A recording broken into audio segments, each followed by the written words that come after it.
Hey guys, tonight we set sail literally. You're standing on a damp wooden dock in December of 1831, the air thick with the smell of tar, seawater, and a faint whiff of fear.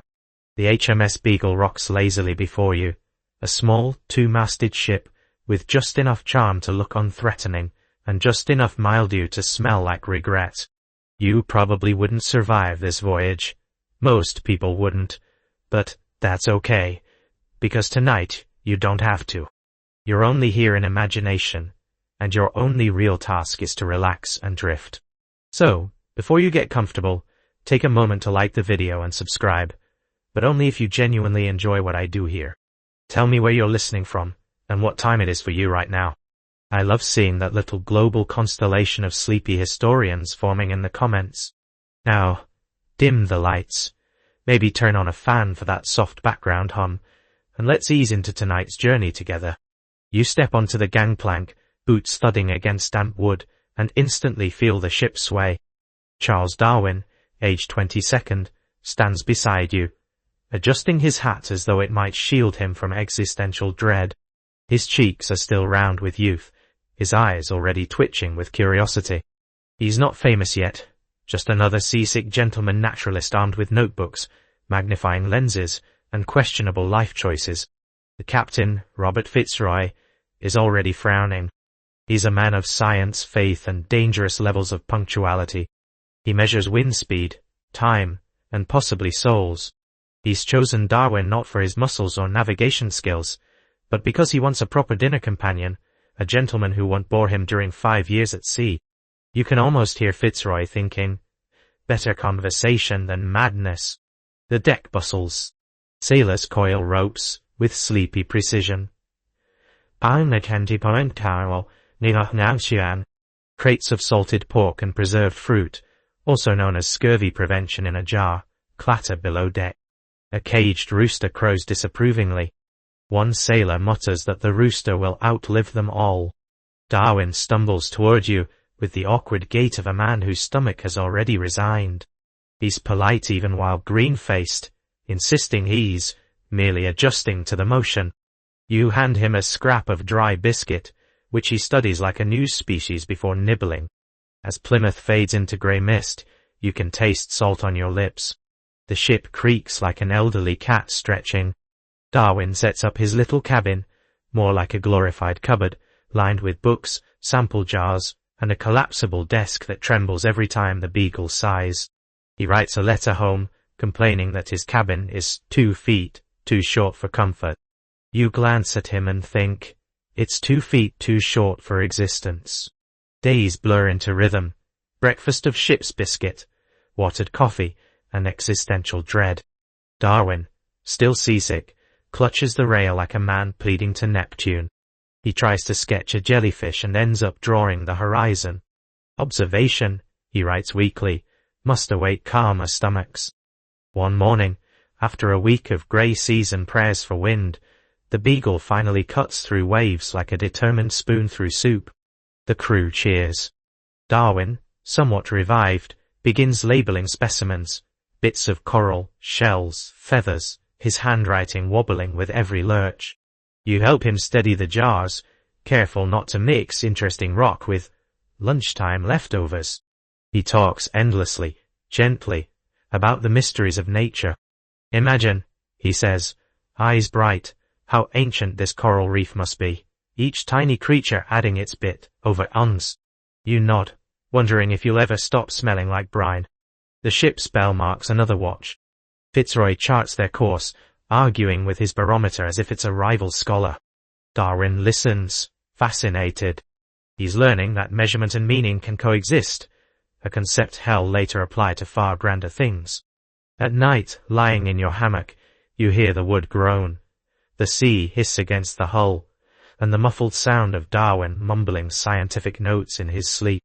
Sometimes he mutters, fossil bones, curious adaptation, before snoring like a polite kettle. Historians still argue whether Darwin truly expected to make scientific history or just wanted a nice adventure to delay adulthood. Whatever his intent, the Beagle voyage will stretch him, literally, philosophically, and occasionally across his hammock, when the waves tilt wrong. You wake one morning to the sound of gulls and the smell of something burning. Breakfast, probably. Darwin is already up, examining barnacles stuck to the hull. He describes them as delightful. You suspect he is either genuinely inspired or mildly concussed by the smell. There's laughter from the crew as someone bets on how long the young naturalist will last. "Give him a month," says one sailor. "Give him 5 years," replies Fitzroy grimly. "Both will be half right." In the evenings, the sky bleeds orange and lavender. The ocean stretches endless and calm, except when it isn't. You lean on the railing beside Darwin as he sketches the fading horizon, hands still trembling from the day's discoveries. "Every wave," he murmurs, "reminds me that the earth moves not just through space but through time." You nod, pretending you fully grasp the poetry. By week's end, the Beagle feels smaller. The crew settles into routine. Hammocks sway like synchronized pendulums. You start to feel oddly proud of surviving this far without falling overboard or committing mutiny. Darwin even manages a smile. He's made peace with the ocean, or at least struck a cautious truce. He jots in his diary, "The voyage promises to be delightful." You glance around at the mildew, the motion, and the soup that might have been tea, and think, delightful is one word for it. Still, beneath the discomfort and jokes, something deep is stirring. Darwin's questions multiply like barnacles. Why do species vary between islands? Why do fossils of extinct animals lie beside bones of creatures still living? He doesn't yet know he's preparing to rewrite humanity's view of itself. For now, he's just trying not to lose his lunch. The wind steadies, the sails fill, and the Beagle pushes southward toward its first landfall. You close your eyes to the rhythm of the creaking masts and whispering ropes. The sea hums a low lullaby of discovery. The world, it seems, is waiting, quietly, patiently, for Charles Darwin to notice it. You wake to the clatter of tin cups and the gentle chaos of life aboard the HMS Beagle. The ship rolls like a sleepy whale, its timbers sighing with each passing wave. Somewhere near your feet, something furry scampers, probably one of the ship's unofficial residents. A mouse Darwin refuses to evict because he wants to observe its behavior. You stretch groggy, and realize this is what passes for normal now. Darwin's cabin looks like a natural history museum, and a toddler's playroom had a quarrel. Glass jars filled with seawater, feathers, beetles, and bits of coral occupy every flat surface. His bed doubles as a workbench, his workbench doubles as a dinner table, and his dinner table doubles as a place for seasick contemplation. You take a deep breath of the room's perfume, alcohol, salt, and faint despair. "Good morning," he says, looking up from a jar containing a jellyfish that resembles someone's discarded handkerchief. His hair is wild, his waistcoat buttoned unevenly. He seems completely unaware of both. You mumble something encouraging, and he nods, already distracted. "Look here," he says, pointing to the jellyfish. "Remarkable symmetry, and I believe it may be bioluminescent, though unfortunately, I have no way to test that at the moment." You suspect this jellyfish will eventually become one of dozens of remarkable specimens crammed into his collection. The ship has become a floating zoo of preserved curiosity. Darwin keeps meticulous notes on everything: temperature, wind, the crew's mood, and once, rather concerningly, the digestive schedule of a crab. The crew tolerates him with a mixture of amusement and fond exasperation. Sailors, after all, are experts in ignoring eccentric gentlemen. Fitzroy, on the other hand, keeps a wary eye.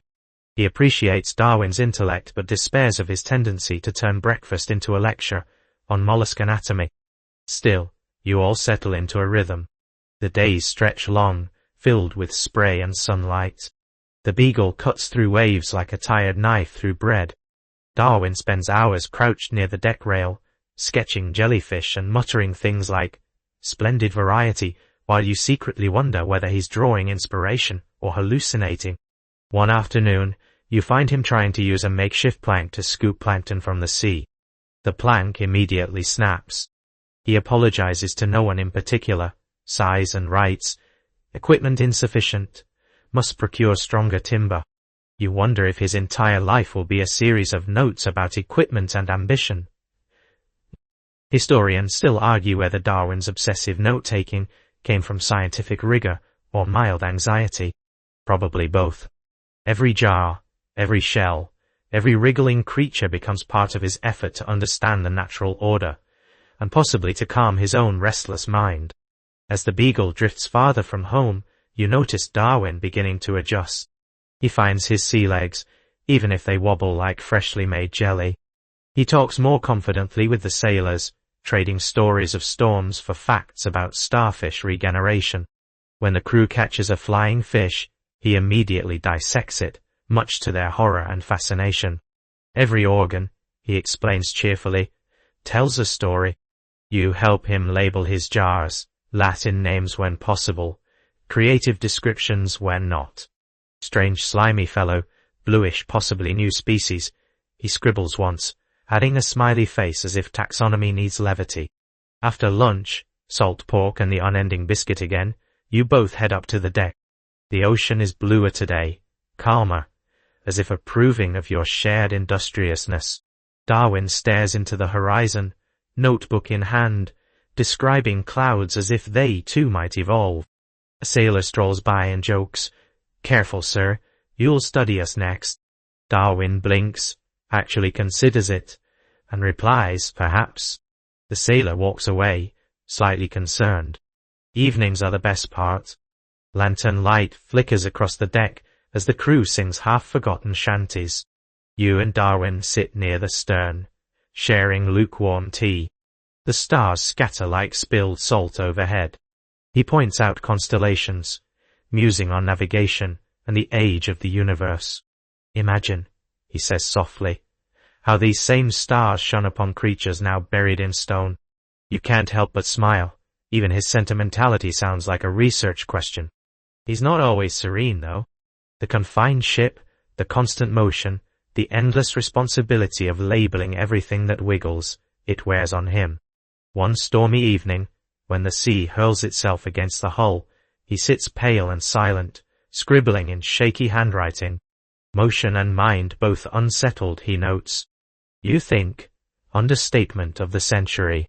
To keep morale high, Fitzroy hosts occasional dinners for the officers and Darwin. These are part meal, part endurance test. The captain expounds on weather patterns and divine providence, while Darwin tries to contribute insights about coral growth without offending theology. You mostly focus on keeping your soup in the bowl. Darwin's curiosity, though, is infectious. Even Fitzroy softens when Darwin describes how tiny organisms build vast reefs. Invisible architects, he calls them. He speaks so tenderly of creatures no one else can see that you start feeling guilty about every barnacle you've ever scraped off a boat. Days pass in gentle repetition. Collect, sketch, label, sleep. The ocean becomes background music to Darwin's constant muttering. He builds small wooden boxes to hold specimens, and when space runs out, he politely invades your storage trunk. Mihi. Soon, your spare socks share quarters with lizards. One evening, a faint rainbow arches over the waves. Darwin grins, the first genuine grin you've seen in weeks. "Ah, spectrum," he says, "is nature's apology for storms." You laugh, though mostly because he means it. A quirky detail emerges. Darwin becomes fascinated with barnacles, those stubborn, immovable crustaceans glued to the Beagle's hull. He spends hours prying them off, classifying them, occasionally talking to them. The crew calls him Barnacle Charlie. He doesn't seem to mind. Later, these little creatures will define years of his research, but for now, they're just sticky company. As the ship drifts near the equator, the heat turns the cabin into a slow cooker. Everyone moves in molasses time. Darwin, unfazed, uses it as a chance to study how the crew adapts to climate change by napping more. You jot that down as your first field note. Humans evolved toward hammocks in tropical heat. Through it all, you sense something shifting. The voyage isn't just geography anymore, it's internal. Darwin's eyes grow more thoughtful, his tone quieter, his questions deeper. Every living thing seems connected, and he's beginning to notice the invisible threads. One night, as the ship glides beneath a silent moon, Darwin whispers, There's a pattern here, somewhere. Nature doesn't waste effort. You don't answer. The sea answers for you, lapping softly against the hull, steady and eternal.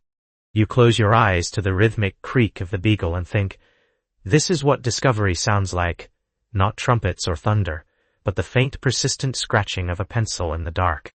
The Beagle's first landfall arrives not with triumph, but with the sudden scent of wet stone and unfamiliar greenery.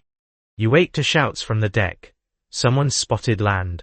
Through the morning mist rises the outline of the Cape Verde Islands, jagged peaks wrapped in low clouds, as if the earth itself had decided to stretch after a long nap. Darwin is already up, pacing like a caged bird with a magnifying glass.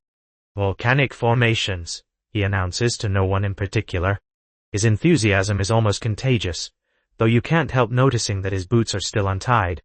He has the air of a man who might forget breakfast while naming a rock. You clamber down to the landing boat, the air thick and warm, the sea smelling faintly of iron. The sailors row with the rhythm of people who've done this 1,000 times. Darwin leans over the side, nearly falling in, trying to spot coral beneath the surface.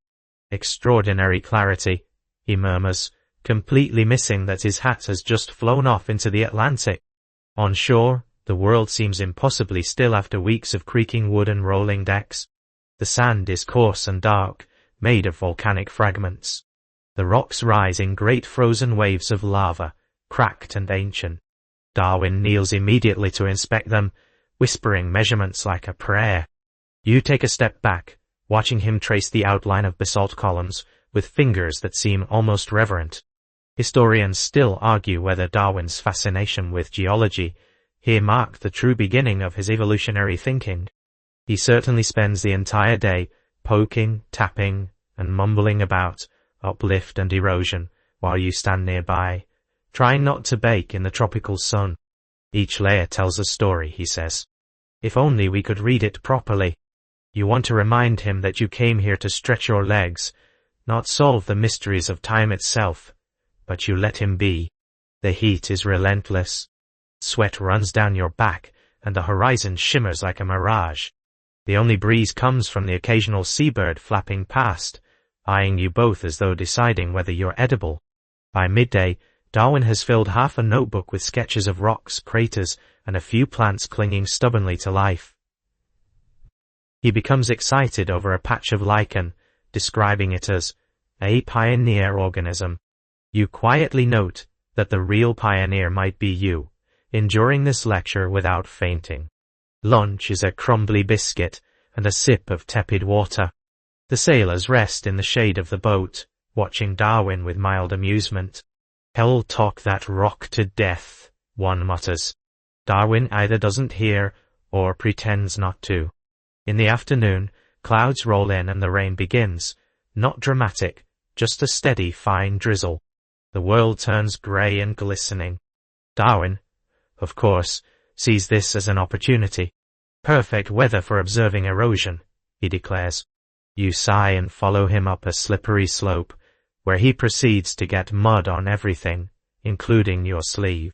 As droplets gather on his notebook, he writes furiously, "The world is old, unimaginably old." You glance at him, his hair plastered to his forehead, his coat streaked with dirt, and realize he's genuinely awed. For Darwin, these rocks are not just ancient. They're alive with history. Time is no longer a number. It's a living force he can touch. That night, back aboard the Beagle, the cabin smells of damp wool and triumph. Darwin spreads his wet sketches across the desk, weighting them down with seashells. The candlelight flickers over his eager face. "Do you see?" he says, tapping the page, "how the basalt sits atop the tuff? It means the earth has risen from the sea not once but many times." You nod, pretending you follow the geologic reasoning while your mind drifts towards sleep. The rhythm of the waves feels like punctuation marks in his endless sentences. Later, you climb to the deck. The rain has stopped, leaving the sky washed clean. The stars burn sharp and bright, their reflections trembling on the black surface of the water. You can hear Darwin below, still talking softly to himself about strata and uplift, as if the rocks might answer back. The next morning, he's up before dawn again, examining samples with the intensity of someone decoding divine handwriting. Fitzroy joins him briefly, offering polite nods while secretly checking his pocket watch. The captain is a man of faith and order. Darwin's chaotic wonder both fascinates and worries him. Over breakfast, Fitzroy remarks, "Geology is a fine pursuit, Mr. Darwin, but remember, the world was made in 6 days." Darwin smiles, sips his coffee, and says nothing. The silence is longer than it needs to be. Throughout the following days, the ship circles the islands. Darwin collects seaweed, shells and volcanic dust that coats everything like grey snow. He studies how plants manage to grow in such barren soil, admiring their stubbornness. You start to think that if he were a plant, he'd be one of these, scrappy, persistent, a little sunburned. A quirky tidbit spreads among the crew. Darwin insists on labeling not just his specimens but also his personal belongings. His boots, his comb, even his teacup bear little scraps of paper marked, "Property of C. Darwin." Someone jokes that if he could, he'd label the ocean. You suspect he might actually try. Evenings bring calm seas and a sense of quiet satisfaction. Darwin sits with you on deck, flipping through his notes. "I believe," he says slowly, "that every small observation matters. Great conclusions grow from little seeds." You think that's the sort of line someone might quote in a biography one day. The Beagle eventually raises anchor, sails straining with the wind. The islands shrink behind you, fading into a smudge on the horizon. Darwin stands at the rail, staring back at the disappearing land. "How strange," he murmurs. "We leave, but the story continues without us." You smile at that. The poetic melancholy of a scientist who already senses that every discovery is just the beginning of another question. As the sun dips low, painting the sea in molten gold, the Beagle turns its bow westward, toward South America, and all the complications waiting there. You pull your jacket tighter against the breeze. The ship hums beneath you, alive with purpose. Darwin, humming softly, begins labeling yet another bottle of dust. You can't help but laugh. Even the Atlantic itself might end up catalogued before this voyage is done. You smell Brazil before you see it. The air grows sweet and thick, touched by the scent of orchids, damp earth, and something faintly electric, like life itself humming in every leaf. The Beagle glides into the bay at Bahia, and the horizon explodes with color. Green hills, red-tiled roofs, palm trees swaying lazily, as if the entire continent is taking a nap. After weeks of grey sea and rock, it's an assault of beauty so intense it feels theatrical. Darwin practically vibrates beside you. "Look at it," he cries, pointing at the dense canopy. 1,000 shades of green, a cathedral of foliage. You squint into the glare and think, yes, but also a cathedral of mosquitoes. The sailors cheer at the sight of land, but Darwin barely notices them. He's already scribbling in his notebook before the anchor even drops. The moment your boots hit Brazilian soil, the world erupts with noise. Birds shriek like trumpets, monkeys chatter overhead, and unseen insects create an invisible orchestra of buzz and hum. The humidity clings to you like an affectionate ghost. Darwin, utterly unbothered, looks as if he's stepped into paradise. "I could spend my life here," he murmurs. You think, "Please don't make me do that." You follow him into the jungle, or at least the polite edge of it. The path is half mud, half roots, and entirely slippery. Every few steps, Darwin stops to examine something. A butterfly with glassy wings, a vine twisting like a lazy serpent, a beetle so bright it looks painted. Nature, he declares, has an artist's vanity. You can't disagree. Historians still argue whether Darwin's time in Brazil planted the earliest seeds of his theory of natural selection. Certainly he writes more feverishly here than ever before. He's astonished by how many species coexist, each fighting, adapting, thriving in impossible balance. "No two leaves alike," he whispers, brushing a fern, "and yet everything fits." He's also hopelessly impractical. Within an hour, He's lost both his hat and his sense of direction. When you point out that the same tree he's sketching looks suspiciously like the one from 10 minutes ago, he insists it's a different species. You suspect it's the same tree, just slightly smugger. At midday, you stop near a stream. The water sparkles over smooth stones, frogs croak like out-of-tune flutes, and Darwin takes off his boots to wade in. "Remarkable clarity," he says, his favorite phrase whenever he can't think of another. He pulls up a handful of mud and begins cataloguing the insects inside. You've seen him happier, but not often. Lunch consists of dried bread and curiosity. You both eat while watching an army of leafcutter ants march in single file, each carrying a piece of jungle larger than itself. Darwin's eyes gleam. Cooperation and competition, he muses. It's all here.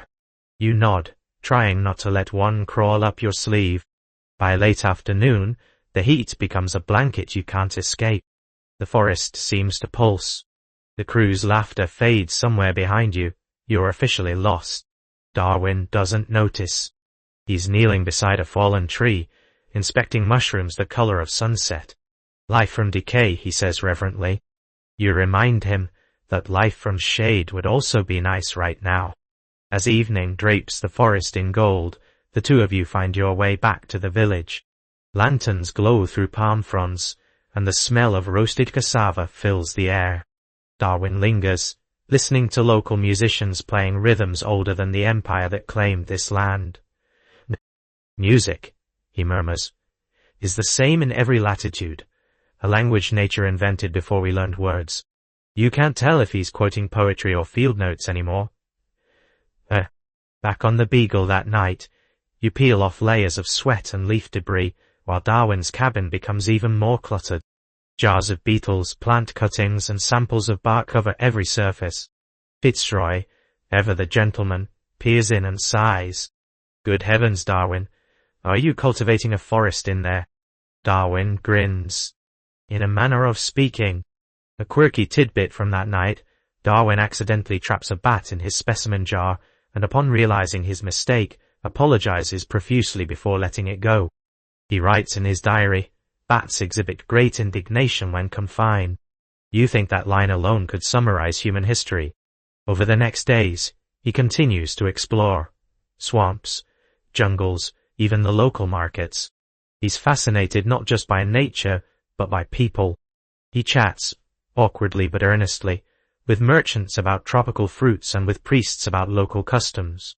He notes the blend of European and African influences, sketching both architecture and attire with equal fascination. But beneath the wonder, something darker simmers. One afternoon you pass a plantation. The air smells of sugar and smoke. Chains rattle faintly from somewhere behind a wooden gate. Darwin's expression shifts. He doesn't speak for a long time. Later, back on the ship, he writes in his diary, "I thank God I am not callous to the sight of such cruelty." The moral unease stays with him, tucked among his sketches and specimens. It becomes part of his lifelong rejection of any theory that ranks people by race or design. For Darwin, the unity of life, those countless forms in the jungle, argues for kinship, not hierarchy. Historians will later note that his time in Brazil shaped not just his science but his ethics. One evening, as the Beagle sails along the glowing coastline, Darwin leans against the rail beside you. Fireflies dance over the waves like tiny lanterns. "Do you ever wonder," he asks softly, "why beauty exists at all?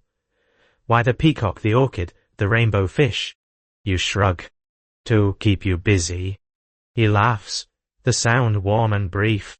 Perhaps, or perhaps beauty itself is nature's way of reminding us she doesn't need permission. The ship sails on under a full moon. The jungle fades into the night, still whispering through the wind. You breathe in the humid air, a little dizzy from heat, salt, and the sheer magnitude of it all. Darwin yawns, already thinking of tomorrow's discoveries. Birds to name, ants to admire, moral questions to wrestle with. You stretch out on the deck beside him, listening to the waves and the distant thrum of drums drifting from shore. Somewhere behind your eyelids, the rainforest keeps glowing, alive with secrets you're too sleepy to chase. Morning breaks soft and gold over Bahia. You wake to the sound of bells and the distant murmur of hymns drifting through the humid air. The Beagle lies at anchor near the city, its reflection trembling in the still water. The jungle may have been wild, but now you face a different sort of wilderness, polite society, Brazilian style. Darwin is dressed in his best coat, which after weeks aboard ship still smells faintly of pickled specimens. We're invited to dine with a local plantation owner. He tells you brightly, as though that's not an exhausting prospect in 30-degree heat. You sigh, button your vest, and follow him into the small boat that will carry you to shore. The city is a symphony of contradictions, church bells, laughter, the distant rhythm of drums. Bright parasols flutter along cobbled streets. The scent of sugarcane and tobacco mixes with sea air and something heavier, something you can't quite name. Darwin notices it too. His smile falters slightly as you pass groups of enslaved people carrying baskets, faces expressionless under the gaze of their overseers. You glance at him, wondering what's running through that restless mind. Mine's out. Caught by it. He doesn't speak, not yet. His journal that night will call it a spectacle that chills the blood, but for now he simply watches, absorbing the scene with quiet discomfort. At the plantation, you're greeted by a well-dressed gentleman, whose wealth hangs on every polished button. The house gleams white against the green hills, shaded by sprawling trees. Servants glide in and out, offering chilled drinks that taste faintly of lime and guilt. Darwin, ever the polite Englishman, thanks them with his usual awkward sincerity. Lunch is elaborate, roasted meats, tropical fruits, and conversation as sticky as the heat. The plantation owner boasts about his crops, his horses, his clever management of labor. Darwin nods politely, but grows quieter with every course. He notices the thin wrists of the servants pouring wine, the silence that follows every command. Historians still argue how deeply this moment affected him, but one thing is certain, Darwin never forgot it. He will write later that, to see man degraded by slavery is to see the devil's work upon earth. It's a sentence that will echo through his later ideas, the insistence that all humans share a single origin, that difference is adaptation, not destiny. As dessert arrives, something sweet and glistening, you wish you could melt into the tablecloth. The conversation turns to theology. Fitzroy, ever earnest, argues that the Bible sanctions hierarchy. Darwin's jaw tightens. I cannot believe, he says softly, that a benevolent creator would sanction cruelty. The room stills. The host laughs it off, but Fitzroy's eyes flash. The two men will clash again over this question, and it will haunt their friendship for years. After lunch you wander the grounds. The plantation stretches endlessly, rows of sugarcane waving under the sun, the rustle of wind masking human voices. A child waves from a doorway. Darwin bends to pick up a fallen flower, and turns it gently in his fingers. Even beauty grows in broken soil, he murmurs. You don't ask if he means the plant or the people. Back on the Beagle that evening, the air feels heavier. Darwin retreats to his cabin, where his specimens look oddly out of place, tiny, harmless things in glass jars, while the real world's cruelty breathes just beyond the deck. He doesn't talk much that night, only writes, If the miseries of our fellow creatures can be lessened by the smallest act, let it be done. You join him on deck later, both of you watching the distant lights of Bahia flicker against the dark sea. The tropical breeze hums through the rigging like an organ's low note. Do you think, he asks, that we'll ever evolve beyond this? He doesn't mean the voyage, and you know it. You want to say yes, but the answer feels heavier than the air. The next morning, the ship prepares to sail. The harbor is alive with noise. Boats creaking, gulls arguing, the smell of coffee roasting somewhere inland. Darwin moves through it all with a quiet determination. He's changed, though only slightly visible. The soft collapse of his easy enthusiasm, replaced by something deeper, steadier. To distract himself, he dives into work. He collects marine specimens from the harbor, shells, crabs, coral fragments. One sailor jokes that Darwin's trying to bottle the entire ocean. Just the interesting parts, Darwin replies, managing a smile. He even laughs when a crab pinches him, noting it as a spirited defense mechanism. A quirky tidbit. During these days, Darwin develops a habit of naming individual shiprats. One, particularly bold, he calls Mr. Babbage, after the mathematician whose difference engine fascinates him. A creature of habit, he says, feeding it crumbs. We all are, in the end. Fitzroy disapproves mightily. As the Beagle leaves the Brazilian coast, the sunlight blurs into a glowing haze over the water.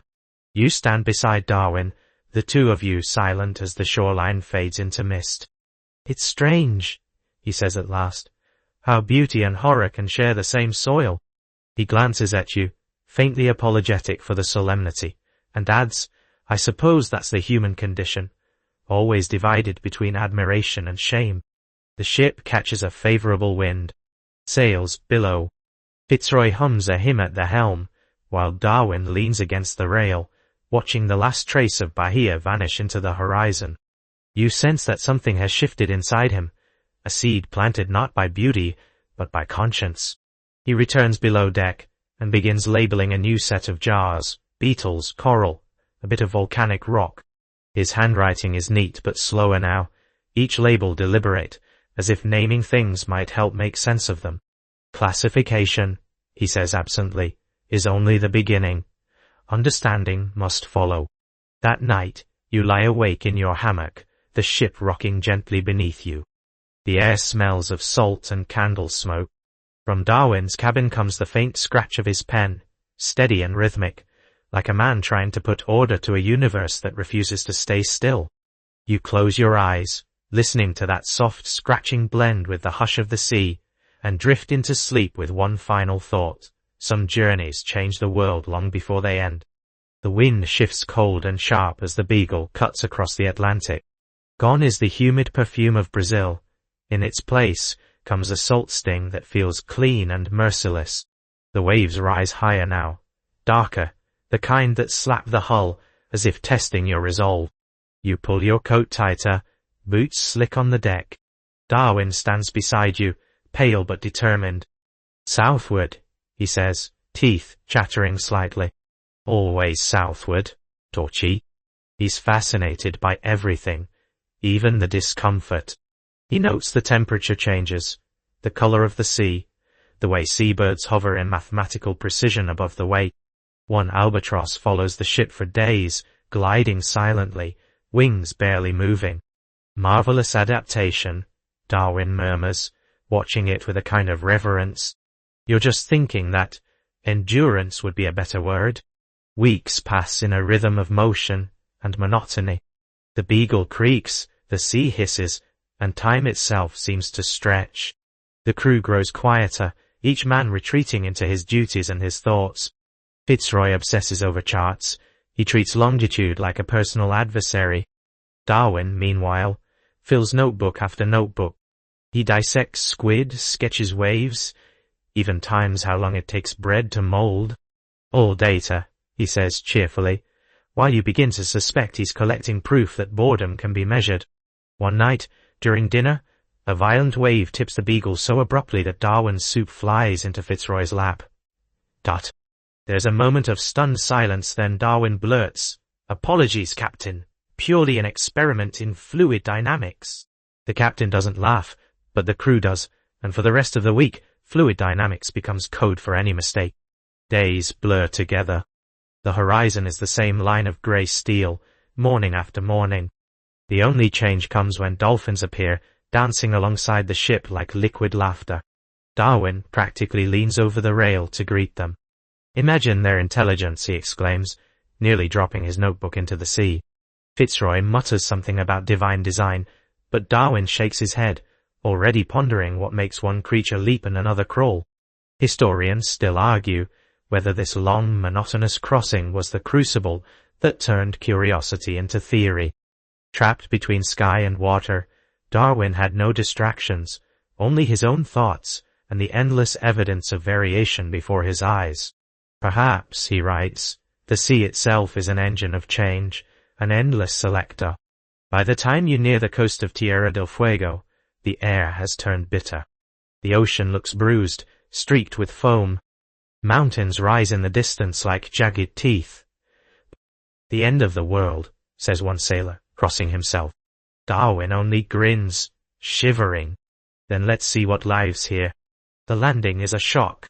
The wind hits first, slicing through every layer of clothing. The landscape is raw, grey rock, twisted trees, patches of grass that cling for dear life. Smoke curls from distant fires. You hear voices before you see their owners, the Fuegians, native inhabitants of this southern edge. They stand watching the newcomers with wary curiosity, their skin glistening with oil against the cold. Darwin is captivated. "How extraordinary," he whispers. Man, in his most natural state. Fitzroy stiffens beside him, already rehearsing a sermon. The contrast between the two men could not be clearer. Darwin sees wonder. Fitzroy sees something to civilize. The interaction is awkward at best. Gifts are exchanged. Bright beads, bits of cloth, laughter that doesn't quite bridge the gulf. The Fuegians mimic English words, and the sailors, somewhat drunk on novelty, mimic them back.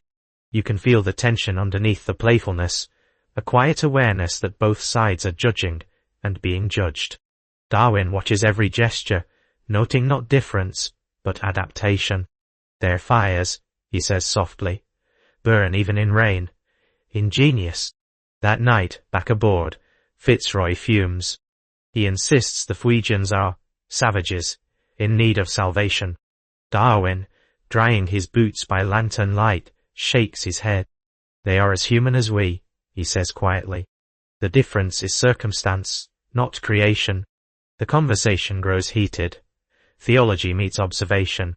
Finally, Fitzroy snaps, "Careful, Mr. Darwin, you tread close to heresy." Darwin replies, "Only curiosity, Captain.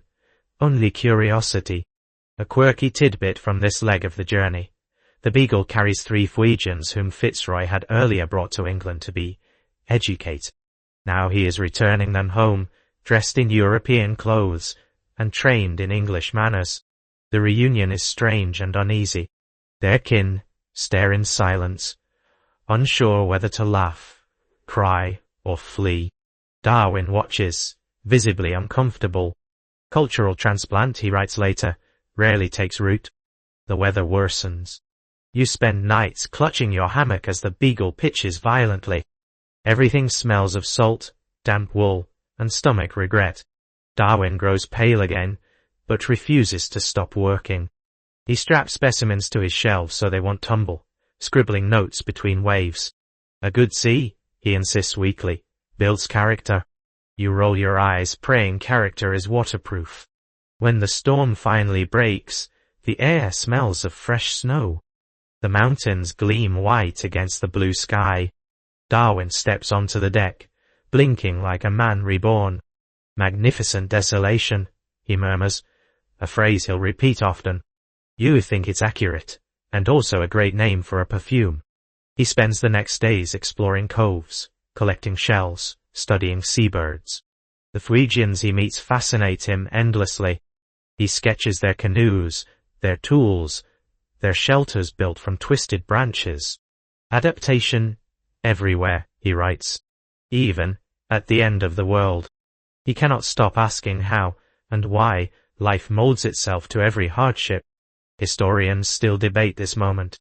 Some claim it's where Darwin's romantic view of nature began to fracture, where he first saw that survival, not beauty, governs existence. He doesn't write that conclusion yet, but it's there, silent between his lines. One evening, you both stand on deck, wrapped in blankets. The sea is black glass, the stars cruelly bright. Somewhere in the distance, wolves howl, or perhaps it's the wind. Darwin exhales a misty sigh. We are all shaped by our surroundings, he says, voice low. Even ideas evolve. You nod, watching your breath mingle with his and disappear into the night. The Beagle rocks gently. Below deck, sailors snore. Fitzroy mutters prayers in his cabin. D. You hear Darwin's pen scratching faintly through the floorboards. Out here, at the edge of the world, the line between faith and evidence blurs like fog over the sea. The air smells of cold and beginnings. And as sleep finally takes you, the last thing you hear is the whisper of snow landing softly on the deck, each flake a tiny experiment in perfection. The landscape flattens as the Beagle moves north along the South American coast, trading glaciers for open plains that seem to stretch forever. The Patagonian sky is too big for comfort, an inverted ocean, cloudless and indifferent. You step onto the shore near Bahia Blanca, boots sinking into dust that smells faintly of salt and history. The wind never stops here. It combs the grass, scours your face, and hums like a single endless note. Darwin follows behind, notebook in hand, already distracted by rocks. Remarkable strata, he says, which, in Darwin speak, translates to please don't expect me back for lunch. You've learned to pack biscuits. The crew unloads supplies, while Darwin wanders toward the low cliffs that border the plain. You follow, half out of loyalty, half to ensure he doesn't accidentally fossilize himself. The air vibrates with silence, broken only by the cry of a distant bird. When you reach him, he's kneeling in a shallow pit, gently brushing dirt from what looks like a boulder. Not rock, he murmurs, bone. And it is, huge, curved, and unmistakably ancient. He works carefully, unearthing the massive remnants of a creature that seems halfway between an elephant and a fairy tale. Megatherium, he breathes, the name of a giant ground sloth known only from a few specimens back in Europe. He's trembling with excitement. It lived and died right here. Not a myth, not a monster, just an animal. You crouch beside him, tracing the ridges of fossilized ribs. It feels like touching time. Darwin's handwriting becomes frantic in his journal. Gigantic species extinct. Why? Same land, new inhabitants. How? Historians still argue whether this was the precise moment his mind began to crack the code of extinction and adaptation. But anyone watching him now could tell something monumental is stirring. The discovery spreads through the ship like gossip at a dinner party. Fitzroy inspects the fossils and concedes. An impressive curiosity, Mr. Darwin. Darwin, still covered in dust, looks both proud and overwhelmed. Curiosity, he repeats quietly. Yes, but what replaced it? The Beagle spends weeks charting the Patagonian coast. Each landing reveals more bones, more evidence of a vanished world. Darwin digs with childlike glee and scientific precision, filling crates with fossils that smell faintly of clay and revelation. The sailors tease him, collecting dragons again, Mr. Darwin, but even they sense this isn't ordinary work. At night you sit together near a small fire on shore. The wind whips through the grass like a restless spirit. Darwin stares into the flames, turning a fossilized tooth over in his palm. It's so familiar, he says. A creature so like a living sloth, and yet not. Nature repeating itself, but never exactly. He looks up, eyes gleaming. Why should that be? Why replace one with another so similar? You shrug, more focused on keeping your blanket from flying away.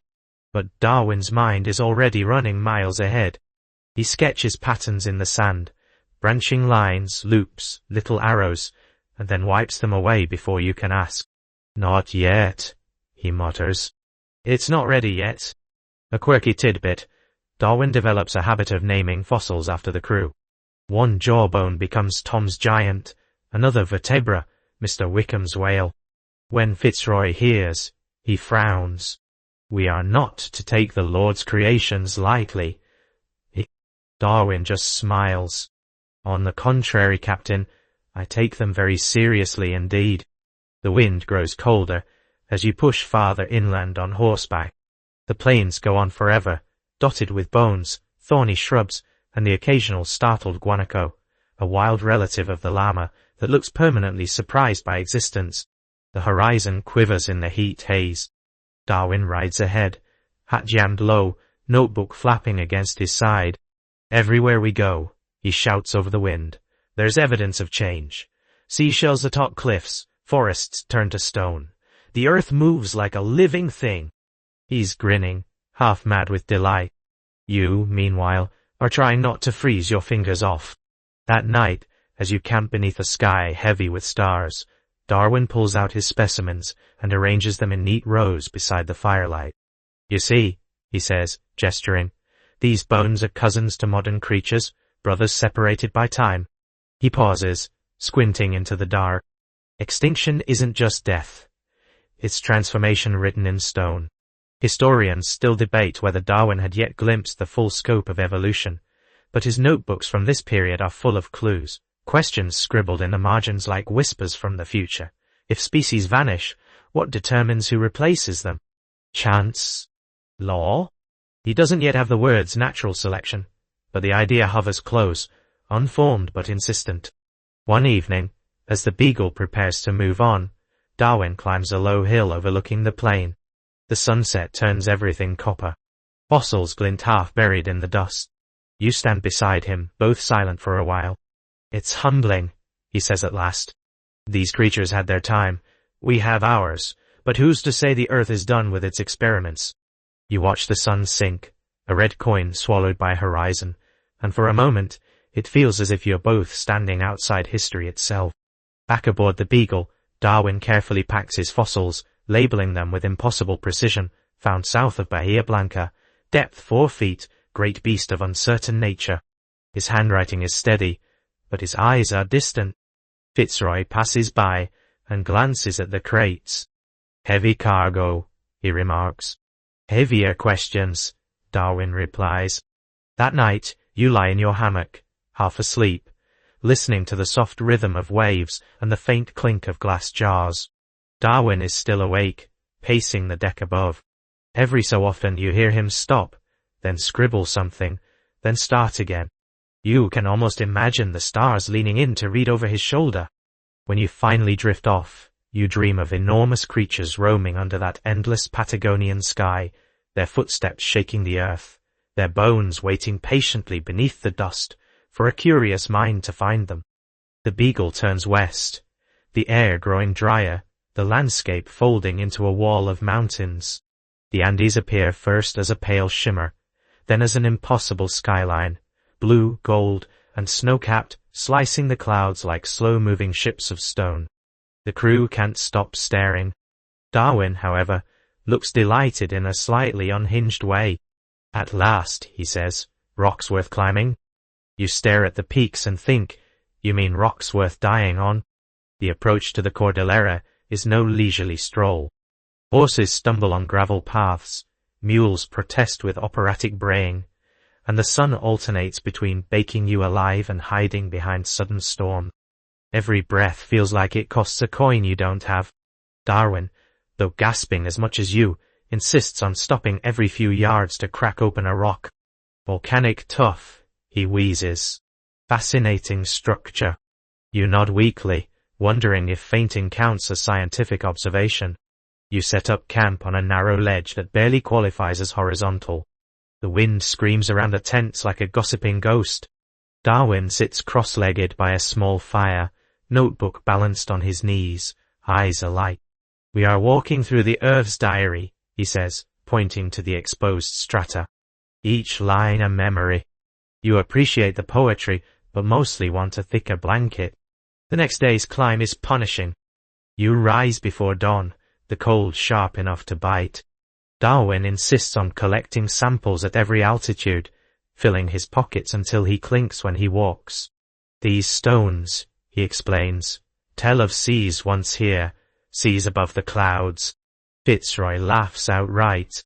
"Impossible," he says. Darwin just smiles. Then, let us see. Halfway up the pass, he finds proof. Embedded in a slab of grey limestone, high above sea level, are the fossilized remains of seashells, delicate spirals frozen in rock.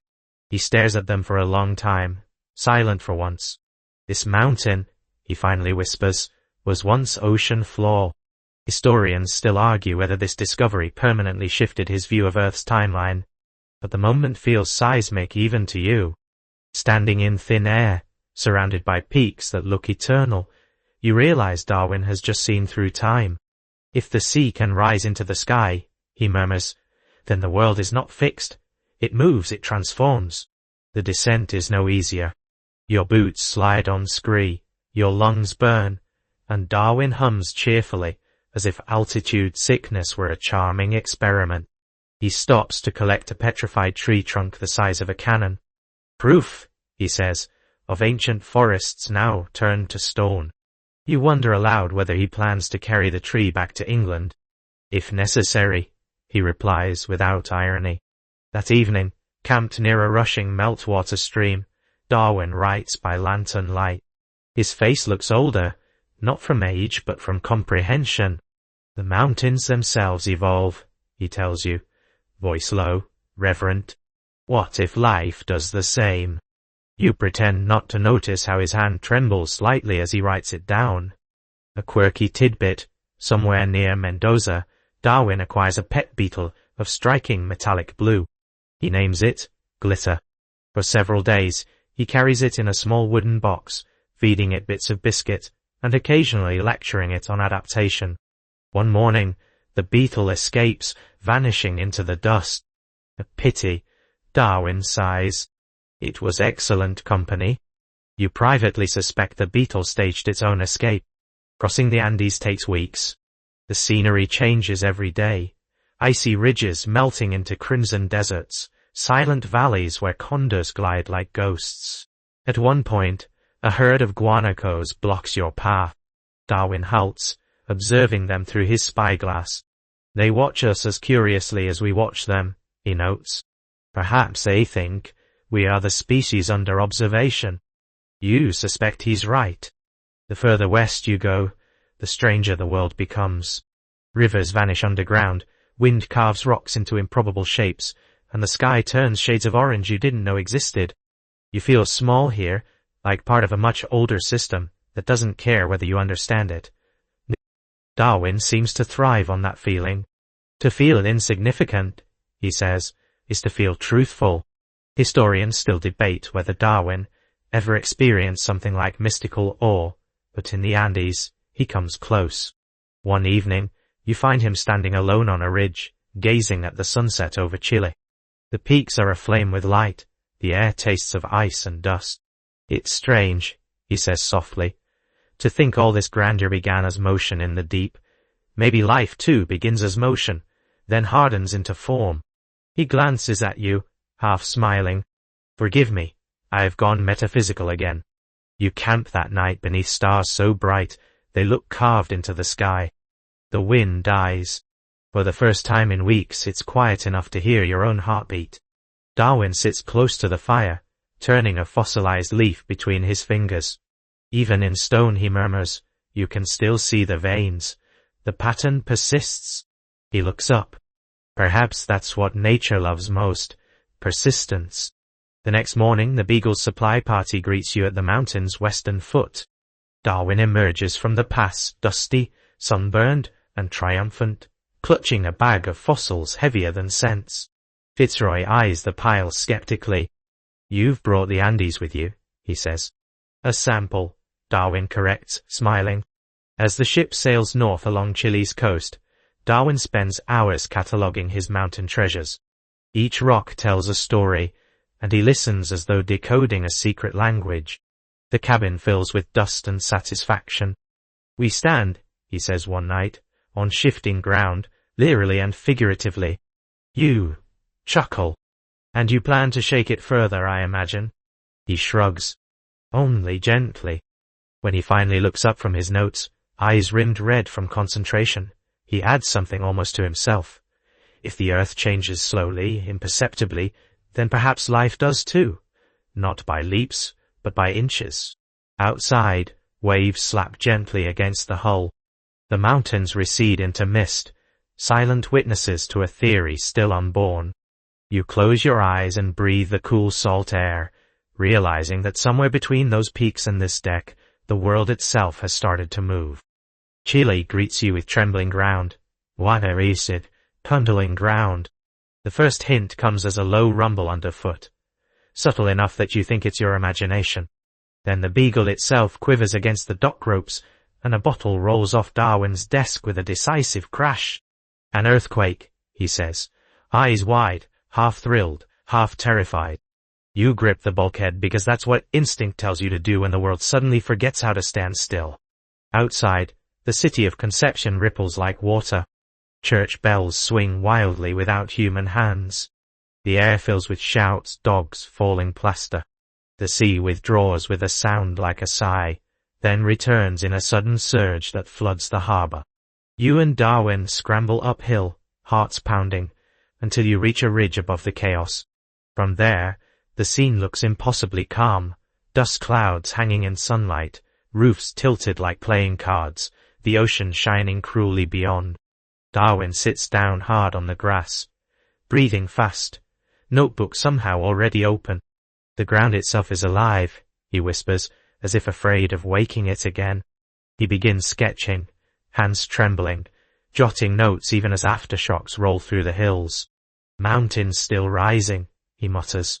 Creation in motion. Historians still argue whether this earthquake was the true turning point in Darwin's understanding of geological time. What's certain is that it rattles him, not just physically but philosophically. If the crust of the earth can lift in a single day, he says later, then how many ages might shape a continent?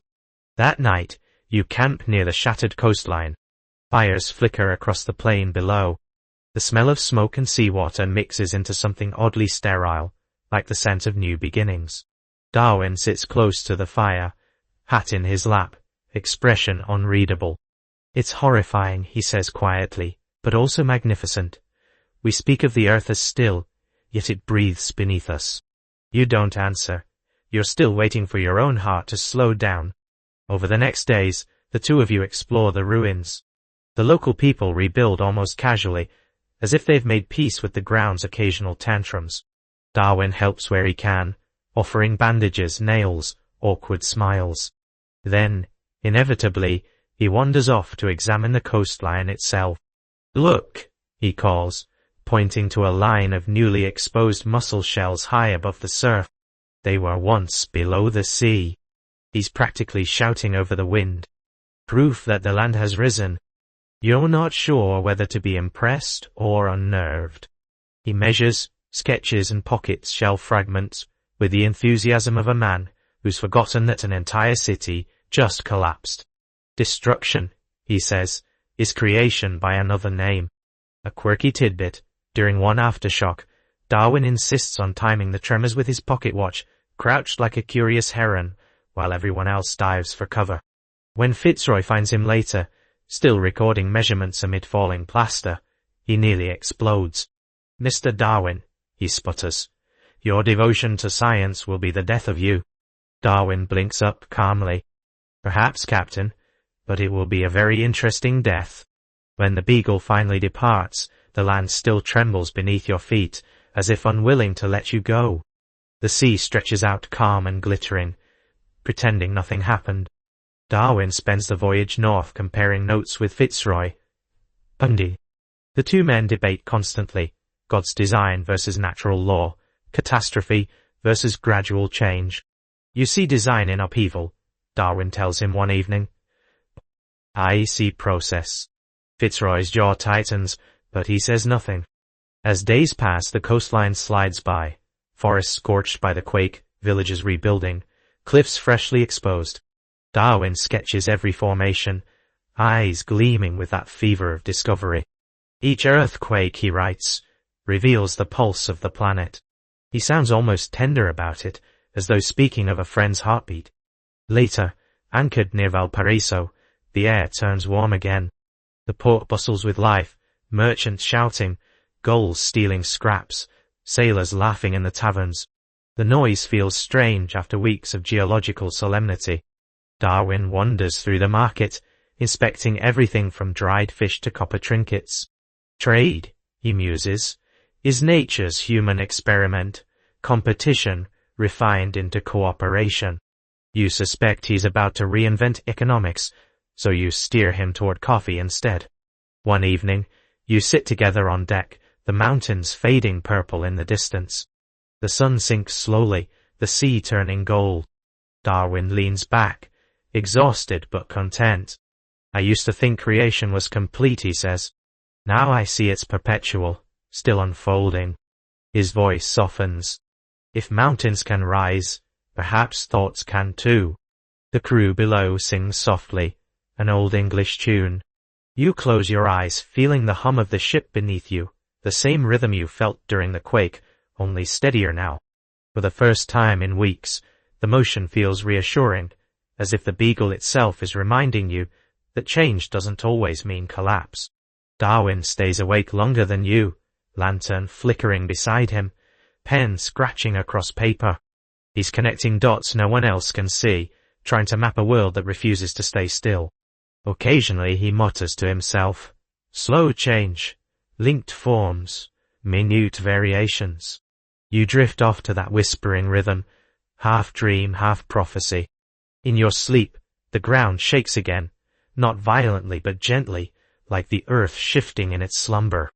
You imagine layers of rock pressing upward, seas retreating, fossils rising toward daylight.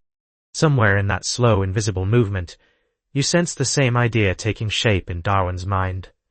A theory waiting to surface, patient as stone. When morning comes, the sky is clean and blue. Darwin is already awake, hair tousled, eyes alight. Ready for another day? He asks. You groan. As ready as tectonic plates, I suppose. He laughs, claps you on the shoulder, and points toward the horizon. Then let's keep moving. The earth isn't done talking yet. The Beagle sails unfurl, catching a wind that smells faintly of ash and salt. The coastline recedes, the mountains watching like silent witnesses. You stand at the rail, feeling the pulse of the world beneath your feet, steady now but never truly still. The sea settles into a smooth rhythm, as if even the waves are catching their breath after the quake. The Beagle heads west, the air turning warmer again, the light sharper, the color of old brass. One morning, Fitzroy bursts onto the deck with the confidence of a man who has something splendid to announce. Gentlemen, he declares, we're bound for the Galapagos Islands. You glance at Darwin. His expression flickers between fatigue and delight, as though someone's just offered him a mysterious riddle wrapped in sunburn. Volcanic islands, he says softly. Untouched ecosystems? Perfect. You sigh, because you know what perfect means in Darwin's language. No rest, endless walking, and at least 3 new bug bites. The first glimpse of the islands comes like an illusion. Black shapes rising from a blue so deep it looks bottomless. As you draw nearer, the smell hits, sulfur, salt, and something faintly vegetal. The coastline bristles with cactus, lava rock, and seabirds that don't seem to care you exist. Darwin is already scribbling before the anchor drops. A laboratory of creation, he whispers. Landing on shore feels like stepping onto another planet. The ground crackles beneath your boots, fresh lava, sharp and crumbly. The air shimmers with heat. Giant lizards, marine iguanas, shuffle lazily across the rocks, pausing to sneeze salt water from their nostrils. Darwin, thrilled, kneels beside one to measure its tail. Marvelous adaptation to sea life, he murmurs. You take a cautious step back, because the iguana looks unimpressed. Everywhere you look, something defies expectation. Birds with bright blue feet dance awkwardly on the sand. Giant tortoises, the size of armchairs, lumber through the brush with monk-like dignity. Darwin follows them like an overeager paparazzo, sketchbook in hand. Each island, he says, has its own species, variations so slight, yet persistent. He gestures at 2 birds pecking nearby. Same genus, different beaks, how curious. Historians still argue about the exact moment the idea of natural selection crystallized in Darwin's mind. But here, on these volcanic outcrops, the pieces start locking together. He notes everything. The tortoise's shells, the mockingbird's markings, the finch's beaks. Perhaps, he says one evening, each island molds its own inhabitants, sculpted by necessity. He pauses, then chuckles softly.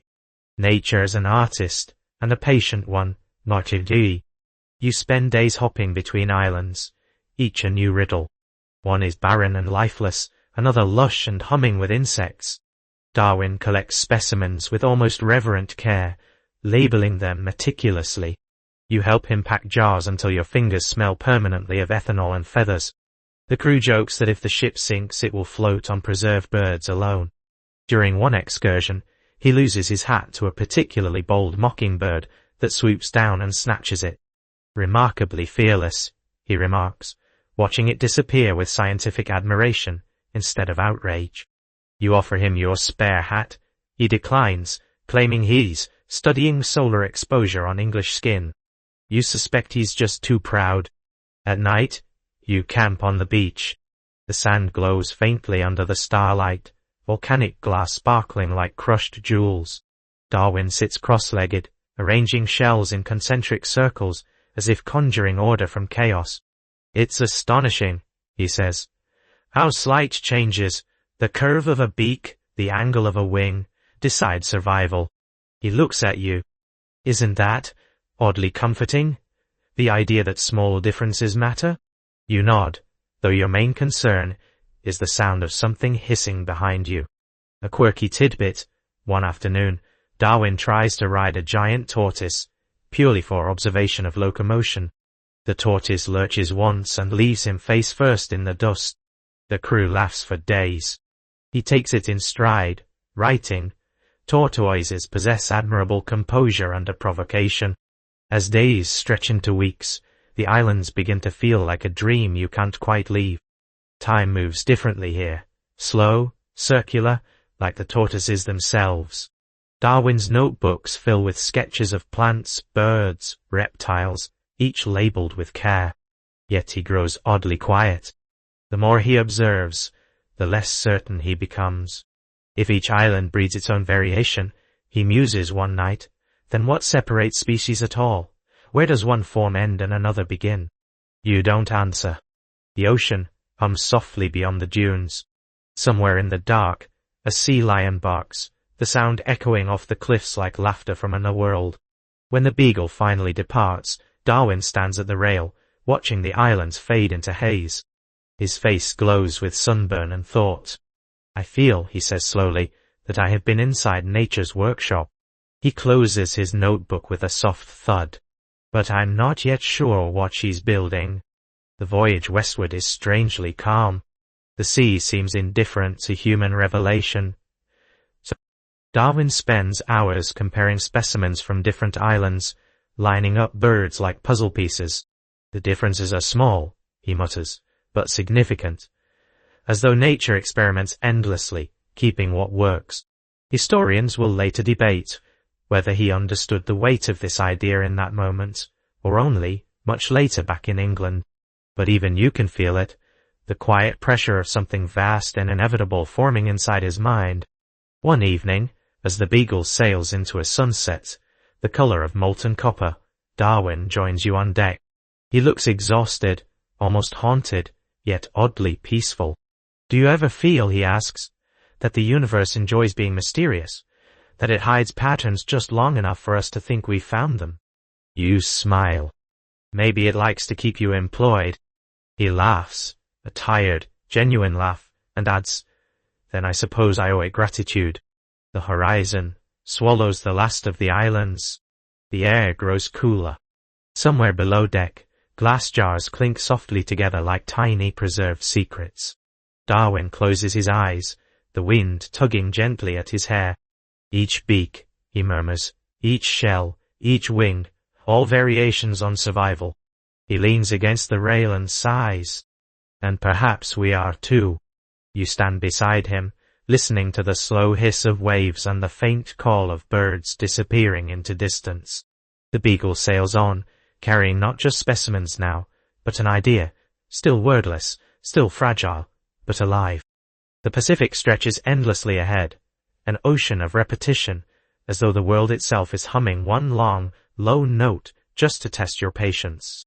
The days blur together, grey mornings, blinding noons, evenings that smell faintly of tar and damp rope.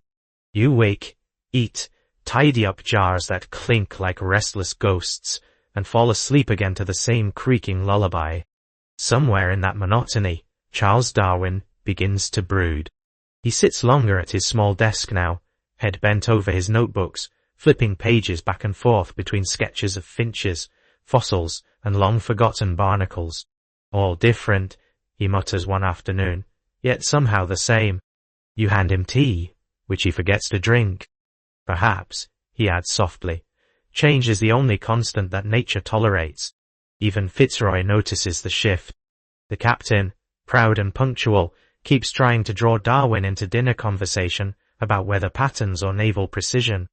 Darwin answers politely, but his eyes drift toward the porthole, where the sea shivers with reflected light. He's no longer seeing waves, he's seeing centuries. The crew settles into a rhythm of gentle madness. Men carve trinkets from bone, swap jokes, and take turns predicting when the next island will appear. A parrot, gift of a friendly trader, shrieks random Latin phrases learned from Darwin's field notes, specimen singularis, which terrifies new sailors and delights no one else. To pass time, Darwin invents small experiments. He studies how long it takes a fly to recover after being spun gently on a plate. Rapidly, his notes conclude. He times how fast mold grows on bread, how salt crystals form when the sea spray dries on the railing, how barnacles cling more firmly to old wood than new. Nothing, he says, is too small for pattern. A quirky detail. One stormy night, he rigs up a contraption of string and spoons to measure wave frequency from his bunk. The entire device collapses at 2 a.m., with a racket so loud Fitzroy storms in brandishing a lantern. Experiment inconclusive, Darwin says cheerfully from the floor. The endless horizon becomes both comfort and torture. Every morning, he paces the deck, eyes scanning the water as if expecting revelation to float by. It's strange, he confides, how isolation sharpens thought. Out here, you can almost hear your ideas forming. You're less sure, you mostly hear gulls. Historians still argue whether this long Pacific crossing was when Darwin first articulated the mechanism of natural selection. His journals show hints, phrases like struggle for existence and small advantages accumulated. Whatever the case, the solitude gives him space to wrestle with implications he can barely admit aloud. One evening, under a sunset that bleeds crimson into grey, he finally speaks what's been haunting him. If species adapt gradually, he says, then perhaps no form is permanent, not even our own. He says it quietly, like confessing a crime. You watch the horizon darken. That's either terrifying, you reply, or oddly freeing. He smiles faintly. Maybe both. The ship's motion lulls conversation into silence. The sea glows faintly with phosphorescence, a living galaxy beneath your feet. Darwin leans over the rail, fingers trailing through the greenish spark. Life from the simplest beginnings, he murmurs, yet endlessly varied. Does it all come from one source? His voice trembles slightly. If so, then everything alive is family. For days afterward, he barely eats. He writes, erases, rewrites, whole paragraphs that end in furious lines through ink. It cannot all be chance, he says once, pacing. But neither can it be preordained. You suggest sleep. Mine. He shakes his head. I am trying to listen to nature's reasoning, but she whispers. At night, the Beagle glides through calm water. You lie in your hammock, listening to the wood creak and Darwin's restless footsteps above. Occasionally, he mutters numbers under his breath, the rhythm of tides, the rhythm of tides, the rain length to body weight. Fitzroy, overhearing once, sighs. He'll go mad before he finds his truth. But Darwin doesn't go mad, he goes quiet. There's a new serenity about him, the stillness of a mind orbiting a great realization. One afternoon, you find him sitting alone by the bow, hat pulled low, eyes soft. It's all one great tapestry, he says. Each thread, tugging another, endlessly weaving and unweaving. He looks almost peaceful. I don't know yet what to call it, but I think it's beautiful. Weeks later, the monotony breaks, land ahead, the promise of Australia. But before the cry goes up, Darwin slips you a page from his notebook. It's covered in tiny sketches, branching lines radiating from a single point. Beside it, just 2 words in his neat hand, I think. You fold the page carefully. He grins, suddenly lighter. Just a doodle, he says, pretending it's nothing. But you can tell the world has just changed. Quietly, invisibly, in the time it took for one man to say, I think. The wind picks up. The Beagle surges forward. Fitzroy's orders echo across the deck, ropes creak, and the horizon sharpens into the faint shape of another continent. Darwin straightens his coat, tucks his notebook away, and breathes deep. New shores, he says softly. Perhaps new questions. As you follow his gaze eastward, you realize you've crossed not just an ocean, but the invisible boundary between observation and understanding. The ship rolls gently beneath you, the stars wheel overhead, and somewhere in the creaking timbers, you could almost swear you hear the slow heartbeat of an idea coming to life. Australia rises out of the haze like an afterthought of creation. Flat shores, pale sky, sunlight so intense it bleaches the color out of everything. After the lush greens of Brazil and the volcanic drama of the Galapagos, this feels like landing on an enormous baking sheet. The Beagle anchors near Sydney Cove, and the crew cheers, mostly because it means real food and the illusion of civilization. Darwin squints toward the coast, notebook already open. A land of extremes, he says. You're still trying to see anything at all through the glare. The harbour smells of salt, eucalyptus, and faintly of smoke. Somewhere inland, cicadas scream like boiling kettles. Well, you mutter, at least it's different. Darwin grins. Exactly. Stepping ashore, the first thing you notice is the light. It's not just bright, it's invasive, wrapping itself around every surface until even shadows look exhausted.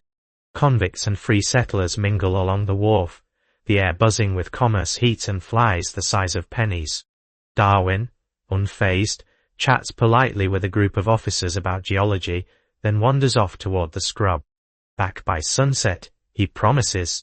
You know he's lying. The landscape feels alien, trees with peeling bark like paper, birds that laugh, mammals that hop, and flowers that look as if they were designed by committee. Darwin walks slowly, eyes wide, touching leaves, noting shapes, collecting samples until his pockets sag.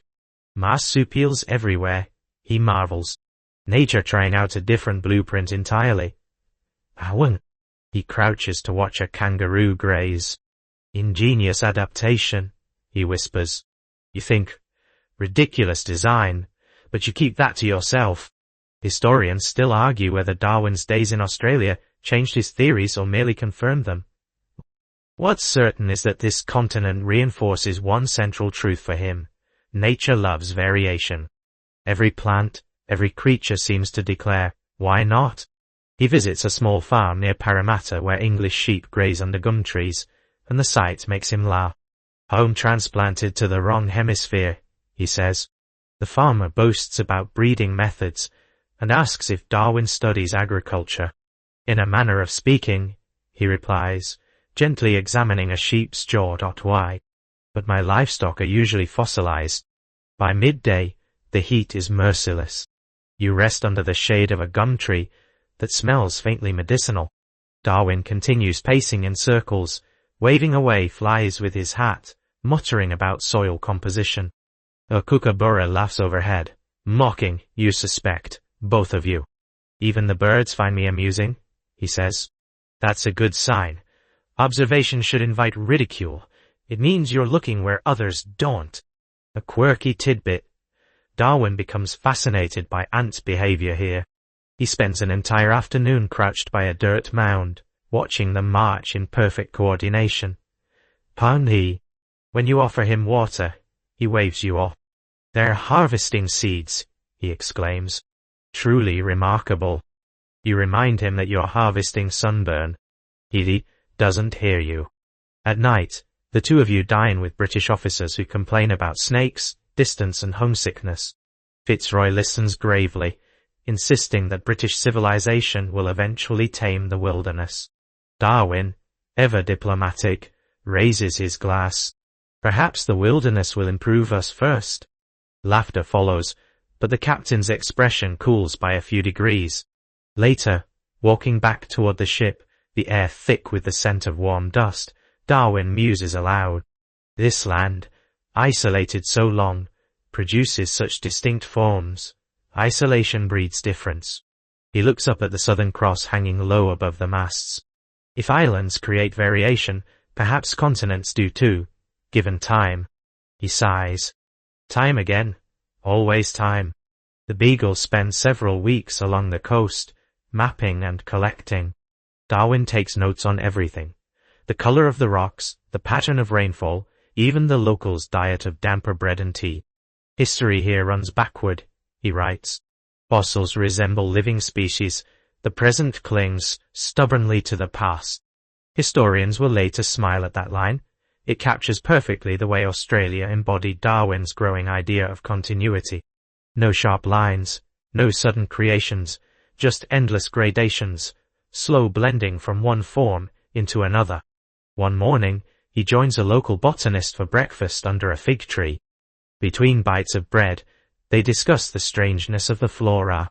Do you think, Darwin asks, that God designed a separate plan for this place, or that all life adapts from a single pattern?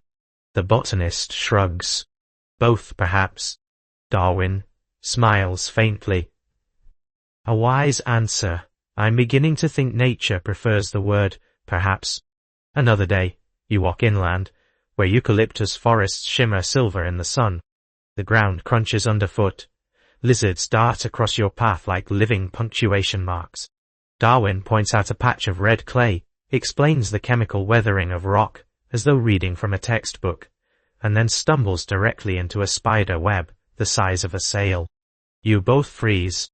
Ah, he says calmly, brushing silk from his hair. Local architecture. Evenings bring a fragile peace. The sea glows orange under the setting sun, and the air cools just enough to breathe again. Darwin sits cross-legged on deck, writing by lamplight. Everywhere, he says softly, life repeats itself in variation, each continent an independent experiment. He taps his pen against the page. Perhaps no two worlds, even within this one, are truly the same. You ask what he'll do with all this when he returns home. He gazes toward the horizon, eyes half closed. Sort it out, he murmurs. Or let it sort me out. The world rearranges you when you watch it too long. That night, the Beagle drifts gently in the harbour, stars mirrored in the still water. The Southern Cross hangs steady, a promise and a question. Darwin leans on the rail beside you, hair ruffled by the warm breeze. Do you think, he asks, that our descendants will ever stop being astonished by existence? You shake your head. I hope not. He smiles, watching a phosphorescent ripple trace the hull. Then nature's greatest success, he whispers, is that curiosity itself survives. The next morning, the anchor lifts, the sails fill, and the coastline fades into a watercolor blur. Behind you, the land hums with heat and life, kangaroos hopping through dust, ants rebuilding their cities, the echo of laughter that could belong to birds or humans, depending on your faith. Ahead lies the long journey home, though Darwin's mind is still far away, deep in the slow machinery of creation itself. The Beagle turns west again, skimming the edge of the Indian Ocean, before cutting down toward the Cape of Good Hope. The air cools. The color of the sea shifts from turquoise to steel. The ship groans as if it too is ready to be home. But there's one last chapter to gather before the long return. A brief stop in South Africa, land of wind and argument. Darwin stands on deck as Table Mountain appears on the horizon, its flat top draped with a scarf of cloud. Remarkable formation, he murmurs, because of course he does. Fitzroy, beside him, simply mutters about wind direction. The two men have barely spoken since Australia. The silence between them has the flavor of politeness after too many dinners together. Cape Town is a city of contrasts. Neat colonial houses at the foot of vast wilderness. Carts clatter through streets lined with palm trees and protest. The smell of spice, seaweed, and freshly baked bread mingles with that of whale oil and sweat. You follow Darwin through the bustle, dodging goats and merchants. Curious place, he says, eyes darting everywhere. European order at the edge of chaos. At the governor's invitation, Darwin attends a dinner full of scientists, explorers, and men who've been too long abroad. The table gleams with candlelight, the air thick with debate and tobacco. Someone begins discussing fossils in the Karoo. Another insists the world is 6,000 years old. Darwin listens quietly, hands folded, expression unreadable. When asked his opinion, he hesitates before replying. I believe the earth writes its own scripture, gentlemen.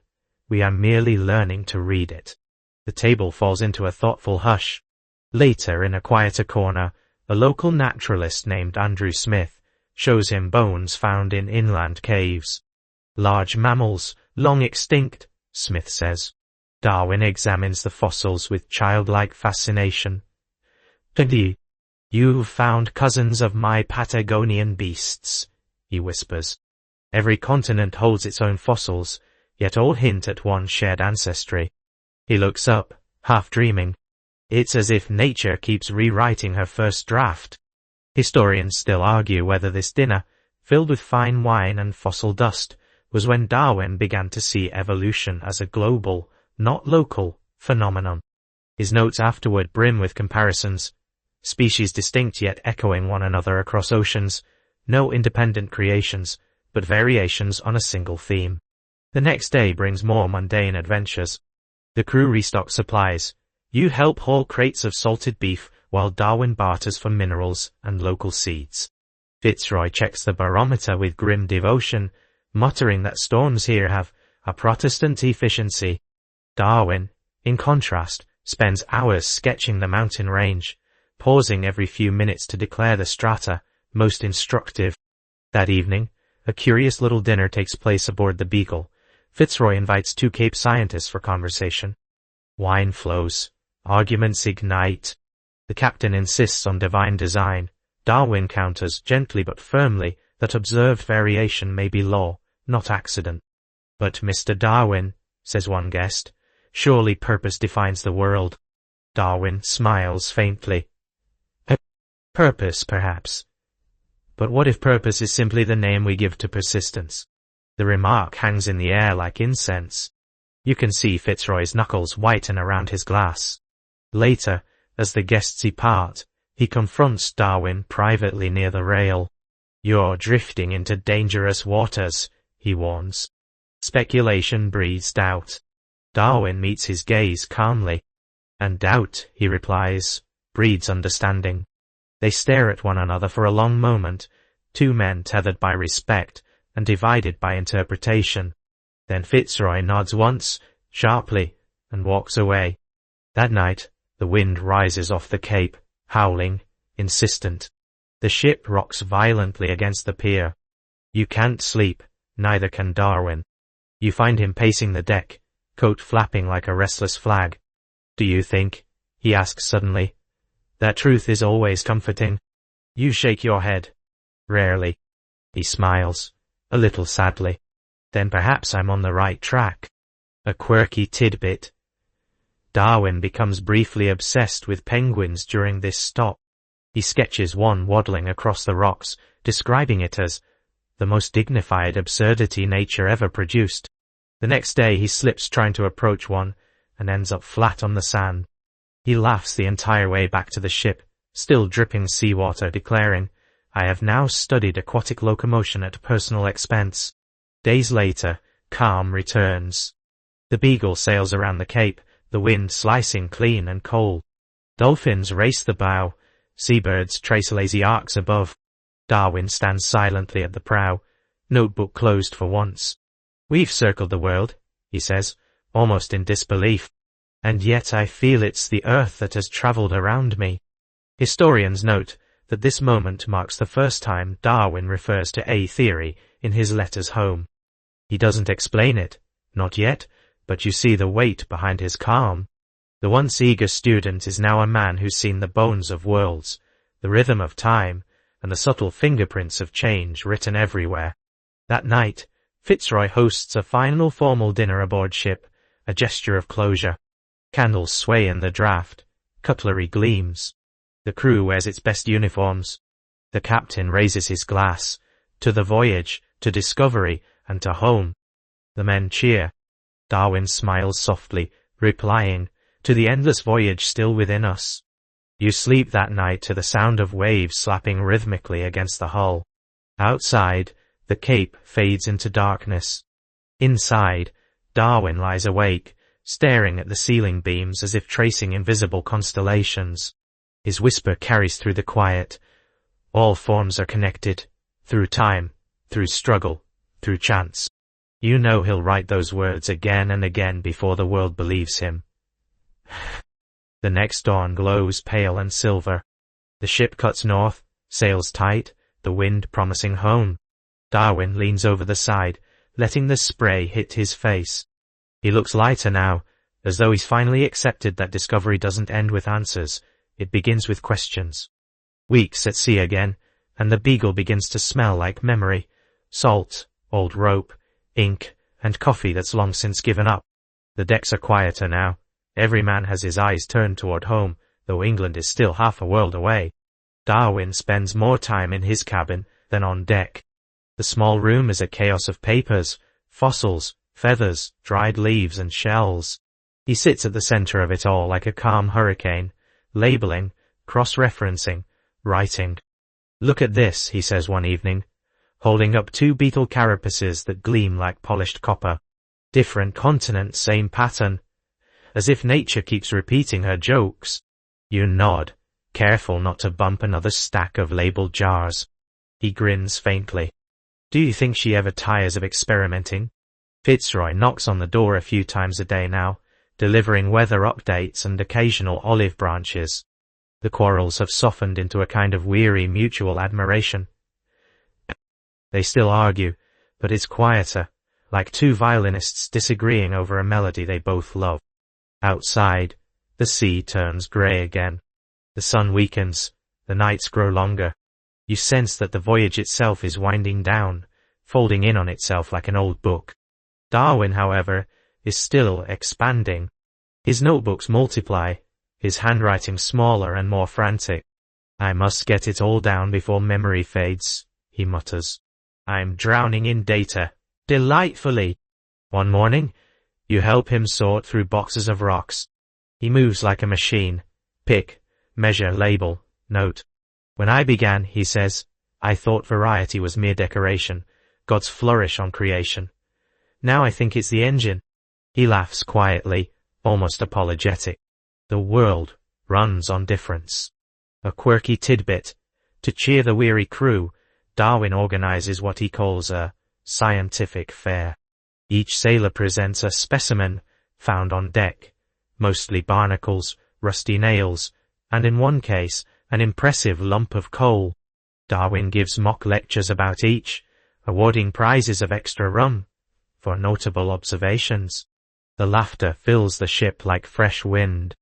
Even Fitzroy cracks a smile. As the Beagle crosses the equator again, the heat returns briefly, heavy and wet. The air hums with insects that have stowed away from distant ports. Darwin studies them too, of course.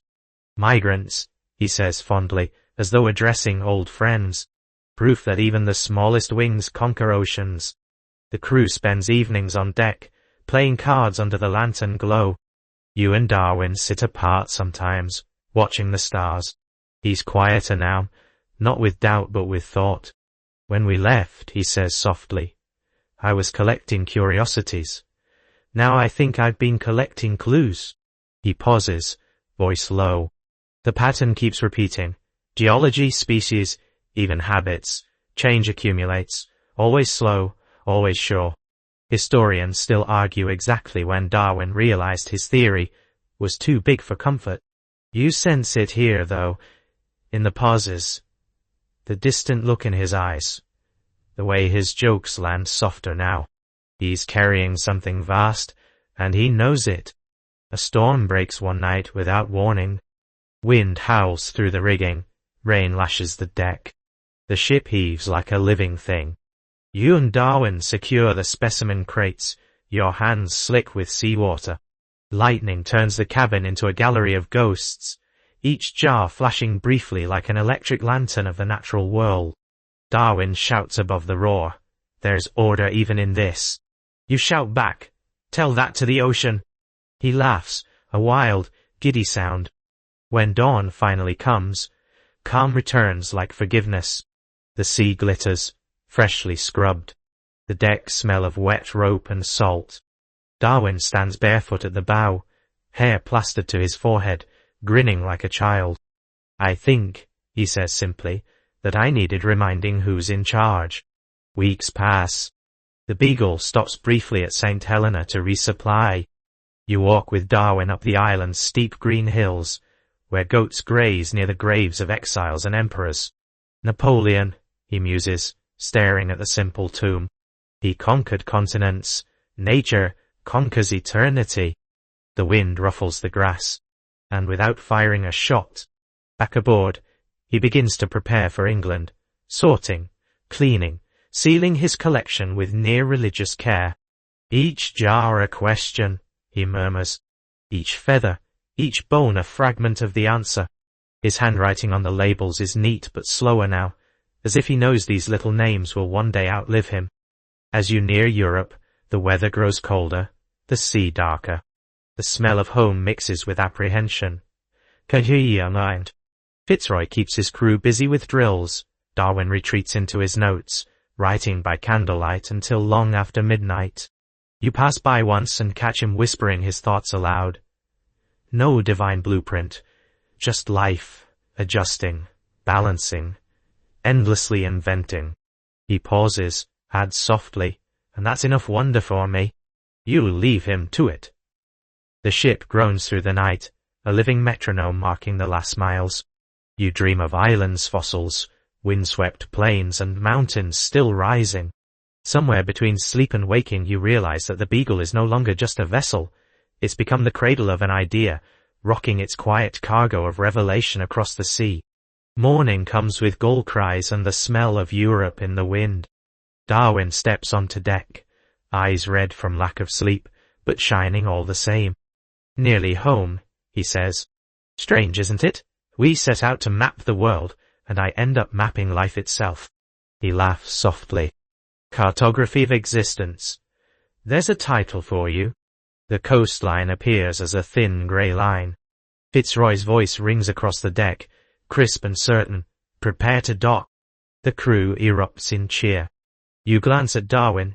He's smiling, yes, but his gaze is far away, fixed somewhere beyond that line of land, toward ideas that have no shore. The Beagle sails steadily onward, her hull heavy with bones, shells, and theories. England awaits, but so does history. England slides out of the fog like an old photograph. Grey roofs, gulls crying over the harbour, the smell of coal smoke, wet rope, and something unmistakably domestic. Fresh bread, maybe, or simply the scent of people living lives that don't pitch with the tide. After nearly 5 years, the voyage is over. The Beagle drops anchor in Falmouth, and the cheer that erupts from the crew sounds more like relief than celebration. You stand beside Darwin as the gangway lowers. His hands shake slightly, not from seasickness this time, but from the shock of stillness. "Home," he says softly, as though testing the word. Fitzroy clasps his hand, the last exchange between captain and companion. "Well, Mr. Darwin," he says, "you have your specimens. I trust they'll keep you busy." Darwin smiles faintly. "I expect they'll keep me forever." He steps onto English soil and pauses, as if the ground beneath him might still move. The dock is wet, the air sharp, but it feels solid, too solid. After years of the ocean's rhythm, this steadiness is disorienting. He takes a long breath, looks back at the Beagle one last time, and whispers something you almost don't catch. "We left to chart the world, but it was the world that charted us." The next months blur into endless unpacking. Crates of fossils, jars of preserved animals, bundles of notes, all ferried to Cambridge and London like treasure from a kingdom of time. Scholars, students, and collectors swarm to see the famous haul. Darwin, always polite, endures their astonishment with quiet amusement. "You make it sound as though I discovered creation itself," he says. "I merely paid attention." He works tirelessly, cataloguing specimens, corresponding with experts. But it's not the physical discoveries that keep him awake, it's the questions. Late at night, you find him hunched over his desk, papers scattered like fallen leaves, candlelight pooling around his hands. It's all connected, he murmurs. The fossils, the finches, the living and the dead. There's no dividing line, only time and the struggle to continue. Historians still argue whether he knew then what his theory would become. A theory would become. He doesn't speak of evolution yet, only of gradual change. But the idea already hums through his writing like a heartbeat. Each small variation, he tells a friend, is a whisper of eternity. He's not the same man who left Plymouth. The awkward, seasick gentleman naturalist has become a scientist haunted by order, disguised as chaos. He laughs less, listens more, walks the English countryside with a notebook instead of a net. The hedgerows, the beetles, even the pigeons seem to him extensions of that great invisible conversation he first overheard on the Beagle. A quirky moment. One rainy afternoon, a relative asks him to explain. What exactly you've been doing all this time? Darwin, spooning soup with absent grace, replies, mostly thinking about barnacles. Then he grins. And incidentally, the meaning of life. The table erupts in polite laughter, but you catch the truth beneath it. He's only half joking. The scientific world takes notice quickly. Papers appear, praising his detailed accounts of geology and biology. Letters arrive daily, some admiring, some questioning, some faintly alarmed. Darwin answers them all, calm and courteous, even when the questions tip toward the philosophical. I seek not to disturb faith, he writes once, only to describe the workings of the world as they appear. Yet you see the tension in him. Niente. Each morning he walks longer before breakfast, tracing the same quiet path through fields and hedges. The closer one looks, he says one day, the more miraculous survival seems. But miracles, I think, are simply persistence under another name. Historians still debate his temperament. Was he troubled or tranquil? The truth feels simpler. He was both. He'd glimpsed a truth too large for comfort, but too beautiful to deny.